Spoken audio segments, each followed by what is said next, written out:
जय हिंद। स्वागत है आपका हमारे YouTube चैनल एजुकेटेड श्रावस्ती पर। मैं हूं सूरज चौधरी और आज का जो टॉपिक है वो बहुत ही इंपॉर्टेंट टॉपिक होने वाला है कक्षा 10 के बच्चों के लिए जो यूपी बोर्ड या सीबीएसई बोर्ड की जो तैयारी कर रहे हैं, एग्जाम होने वाला है। तो बहुत ही ध्यान से इस वीडियो को देखिएगा। इस टॉपिक का नाम है how do organism reproduce. Means जो ऑर्गेनिज्म है वो रिप्रोडक्शन कैसे करते हैं, इस टॉपिक पर हम लोग इस वीडियो में बात करेंगे और लास्ट तक बने रहिएगा हमारे इस वीडियो में।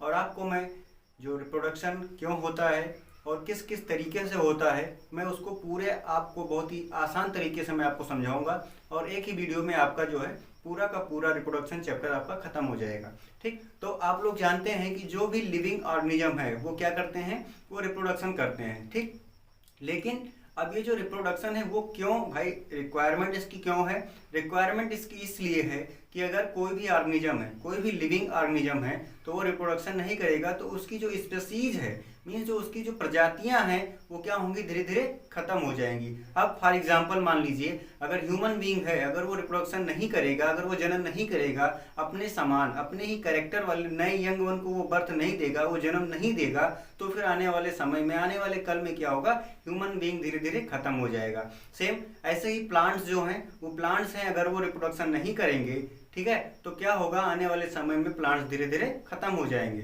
तो रिप्रोडक्शन बहुत ही जरूरी है किसी भी स्पीसीज के, किसी भी स्पीसीज हो, किसी भी एनिमल्स की हो या किसी भी प्लांट्स की हो, उसके स्पीसीज को पृथ्वी पे बनाए रखने के लिए, लाइफ के सर्वाइवल के लिए, कि उसकी स्पीसीज बनी रहे, वो एक्सटिंक्ट ना होने पाए, खत्म ना होने पाए, इसलिए रिप्रोडक्शन बहुत ही इंपॉर्टेंट है। अब बिना देर किए अब हम लोग अपने टॉपिक को शुरू करते हैं, जिस टॉपिक का नाम है हाउ डू ऑर्गेनिज्म रिप्रोड्यूस। ये कक्षा 10 के छात्रों के लिए है, कोई भी क्लास का छात्र देख सकता है। ठीक है, तो आप लोग के लिए मैं ये वीडियो शुरू करने जा रहा हूँ। यहाँ पे हमने लिख दिया है हाउ डू ऑर्गेनिज्म रिप्रोड्यूस। ये यूनिट 3 का जो है लाइफ प्रोसेस में जो है यूनिट 3 जो है वो रिप्रोडक्शन ही है। ठीक है, तो उसके बारे में हम लोग बात करेंगे। The production of new organism from the existing organism of the same species is known as reproduction. तो रिप्रोडक्शन की डिफिनीशन क्या होगी, आप डिफिनीशन पहले जान जाइए। ठीक है, तो डिफिनीशन क्या है रिप्रोडक्शन की? The production of new organism means नए ऑर्गेनिज्म का प्रोडक्शन करना। कोई भी किसी भी फैक्ट्री में आप देखते हैं तो क्या होता है, प्रोडक्शन होता है ना, किसी भी चीज को बनाया जाता है। तो नए ऑर्गेनिज्म को बनाना फ्रॉम एग्जिस्टिंग ऑर्गेनिज्म, कोई भी जो ऑर्गेनिज्म पहले से है पृथ्वी पे, उसी से नए ऑर्गेनिज्म को बनाना जो है सेम स्पीसीज के को ही हम लोग रिप्रोडक्शन कह देते हैं। मीन्स अपने समान नई संतति का उत्पादन करना ही क्या है, रिप्रोडक्शन है, जनन है। अपने ही समान नए संतति का उत्पादन करना ही जनन कहलाता है। ठीक, ये हिंदी में आपका परिभाषा हो गया। फिर इंग्लिश में हो जाता है the production of new organism from the existing organism of the same species is known as reproduction. ठीक, रिप्रोडक्शन की ये परिभाषा हो गई। अब दूसरा पॉइंट क्या है, क्रिएशन ऑफ न्यू ऑर्गेनिज्म। ठीक, ये क्या है, इसमें क्या होता है, नए ऑर्गेनिज्म बनते हैं। ठीक, रिप्रोडक्शन से क्या होता है, नए ऑर्गेनिज्म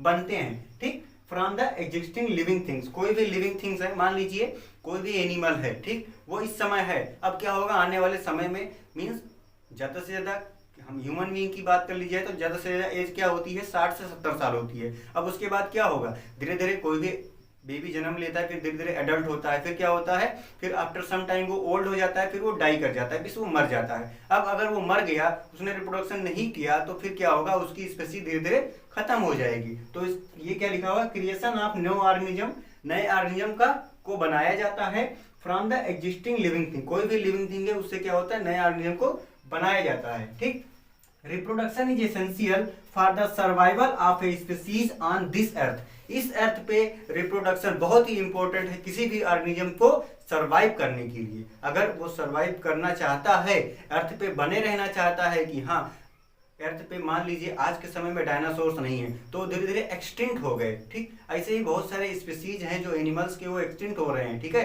तो एक्सटिंक्ट क्यों हो रहे हैं, या तो फिर भाई उनका हैबिटेट लॉस हुआ, हैबिटेट में क्या हो गया, उनका आवास चला गया, उनका घर चला गया, उनको फूड के लिए दिक्कत होने लगी, तो धीरे धीरे एक्सटिंक्ट हो गए। क्योंकि वो सर्वाइव नहीं कर पाए तो रिप्रोडक्शन कहाँ से करेंगे। तो ह्यूमन बीइंग है, अगर वो एक्सटिंक्ट नहीं होना चाहता है तो वो रिप्रोडक्शन करता है, क्योंकि ह्यूमन बीइंग को हर चीजें मिल जाती हैं, फूड भी मिलता है, शेल्टर भी मिलता है, ठीक है, और खाना भी मिल जाता है, सभी चीजें मिलती हैं, तो वो अपना रिप्रोडक्शन करते हैं, नए ऑर्गेनिज्म बनाते हैं, वो एक्सटिंक्ट नहीं होते हैं। ठीक, अब reproduction is essential for the survival of species on this earth. इस अर्थ पे किसी भी स्पीसीज को सर्वाइव करने के लिए रिप्रोडक्शन बहुत ही इंपॉर्टेंट होता है। ठीक, the process of reproduction ensure the continuity of life on the earth. इस अर्थ पे जो लाइफ सरवाइव करती है, हम लोग जानते हैं कोई भी प्लेनेट है तो अर्थ ही एक ऐसा प्लेनेट है जहाँ पे कोई भी एनिमल सरवाइव कर सकता है। ठीक, यहाँ पे पानी भी मिल जाता है, ऑक्सीजन भी मिलता है हम लोगों को, सारी चीजें यहाँ पे उपलब्ध होती हैं, सोलर एनर्जी भी हम लोगों को मिलती है। ठीक, तो the process of reproduction ensure continuity of life on the earth. जो रिप्रोडक्शन है वही बताता है कि रिप्रोडक्शन के ही थ्रू जो है अर्थ पे किसी भी स्पीसीज को हम लोग जिंदा रख सकते हैं, एक्सटिंक्ट ना होने दें। फिर अब एग्जाम्पल के लिए देख लिया जाए तो क्या होता है, ह्यूमन बीइंग क्या करते हैं, अपने बेबीज को जन्म देते हैं। ठीक, फिर वो बेबी क्या होता है, बड़ा होकर के फिर वो रिप्रोडक्शन करता है, फिर क्या होता है, फिर नई बेबीज आ जाते हैं। ठीक, तो ऐसे ऐसे ये प्रोसेस चलता रहता है। फिर डॉग क्या है, वो अपने पपी को जो है वो जब न्यू बॉर्न को, यंग वन को अपने देते हैं बर्थ, तो उनको पपी कहा जाता है। फिर आफ्टर सम टाइम वो पपी जो रिप्रोडक्शन में पार्टिसिपेट करते हैं, फिर उनका जो है सर्वाइवल जो होता है अर्थ पे बना रहता है। फिर प्लांट्स जो होते हैं वो सीड के थ्रू रिप्रोडक्शन करते हैं to grow more plants. Cats जो है वो किटन को रिप्रोडक्शन करके किटन बनाती है। ठीक, तो जो होता है रिप्रोडक्शन बहुत ही इंपॉर्टेंट है किसी भी स्पीसीज को अर्थ पे सरवाइव करने के लिए, कि वो एक्सटिंक्ट ना होने पाए, इसलिए रिप्रोडक्शन बहुत ही इंपॉर्टेंट होता है। अब हम लोग बात करते हैं कि रिप्रोडक्शन कितने तरीके का होता है। तो रिप्रोडक्शन जो होता है वो बेसिकली 2 तरीके का होता है। ठीक, रिप्रोडक्शन बेसिकली कितने तरीके का होता है, 2 टाइप्स का होता है रिप्रोडक्शन। ठीक, बहुत ही इंपॉर्टेंट टॉपिक है, आप लोग बहुत ही अच्छे से पढ़िएगा।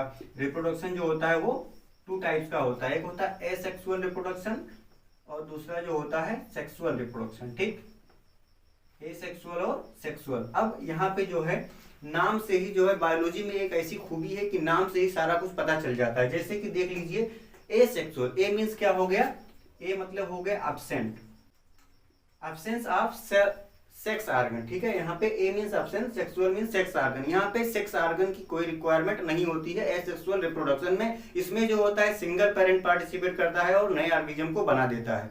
मीन्स एक ही पेरेंट चाहिए नए ऑर्गेनिज्म को बनाने के लिए, उसको हम लोग एसेक्सुअल रिप्रोडक्शन कहते हैं। इसमें गैमीट का फॉर्मेशन नहीं होता है। गैमीट का फॉर्मेशन कब होता है, जब उसमें जो होता है 2 पेरेंट्स पार्टिसिपेट करते हैं गैमीट के फॉर्मेशन के लिए। ठीक, इसमें क्या है, एसेक्सुअल है क्योंकि एब्सेंट ऑफ सेक्स ऑर्गन से हो रहा है। मान लो हम लोग दूसरे वीडियो में जब पढ़ेंगे तो एक एक टॉपिक को मैं अच्छे से आपको डिस्कस करके बता दूंगा। ठीक, फिर जो सेक्सुअल रिप्रोडक्शन होता है इसमें क्या होता है, 2 पेरेंट्स पार्टिसिपेट करते हैं। ठीक, एक मेल एक फीमेल, ये पार्टिसिपेट करेंगे इसमें। मीन्स देखो ए मीन्स एब्सेंट सेक्स ऑर्गन, इसमें सेक्स ऑर्गन एब्सेंट है, मीन्स सिंगल पेरेंट पार्टिसिपेट कर रहा है। इसमें जो होता है बोथ सेक्सेस रिक्वायरमेंट होते हैं, मीन्स मेल एंड फीमेल दोनों की रिक्वायरमेंट होती है। और उसमें क्या होता है, गैमीट का फॉर्मेशन होता है, फिर जो है नए यंग वन का फॉर्मेशन होता है। ठीक है, तो आई होप ये वीडियो आपके लिए अच्छा रहा होगा। ये इंट्रो था हमारा रिप्रोडक्शन के लिए। अब हम लोग दूसरे वीडियो में बात करेंगे एसेक्सुअल रिप्रोडक्शन और टाइप्स ऑफ एसेक्सुअल रिप्रोडक्शन। ठीक है, थैंक यू।